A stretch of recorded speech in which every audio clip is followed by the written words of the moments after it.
السلام علیکم زما ګرانو او زړه ته رانږدې مینهوالو په سلامونه هرکلی کوم. د خواشینۍ خبر د کرکټ د ملي ټیم لوبغاړي راشد خان پلار وفات شو. پرون د یکشنبې په ورځ د ډسمبر په 10 د افغان الراونډر راشد خان پلار محترم خلیل خان د ورته پیښې ناروغۍ له امله له دې فاني دنیا څخه سترګې پټې کړې. د افغانستان د ملي لوبډلې لوبغاړی راشد خان همدا مهال د استرالیا غورلیګ په لوبو کې لوبیږي او همداسې هم څرګندیږي چې راشد خان د خپل پلار د جنازه کې شتون نه لري، ځکه چې استرالیا او افغانستان ترمنځ ډیره فاصله وجود لري.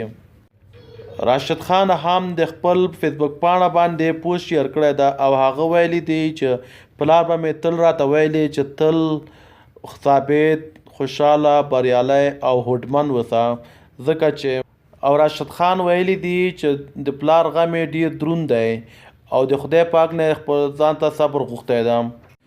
راشد خان د 2 ورونه دي چې دی وروستنی یا اخرنی ورور ده. 6 ورونو ودونه کړي او دی پکې لا مجرته ده.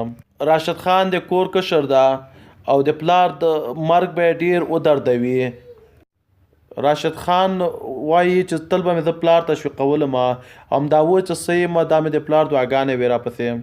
راشد خان د افغانستان په کچه په نړۍ کې ډیر مینوال لري او ښي لاس اچوونکی ګوګلي بالر ده او په دې وروستۍ کې د ټولې نړۍ ګوته یې په غاښ کړې ده. الله جل جلاله دې راشد خان پلار وبخي او کورنۍ ته صبر جمیل ورکړي.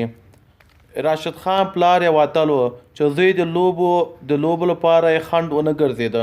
زما ګرانو او زړه ته رانږدې مینهوالو، زمونږ د یوټیوب چینل همدا شیبه د ځان سره سبسکرایب کړئ او ترڅنګ د ګنټې نشان وهئ چې د راتلونکو ویډیوګانو نه هم خبر شئ. او که چیرې مې زمونږ ویډیو خوښه شوې وي، زمونږ ویډیو در سره لایک کړئ او که چیرې کوم نظر لرئ، نظر مو په کمنټ کې ولیکئ چې موږ سره شریک شي نظر مو.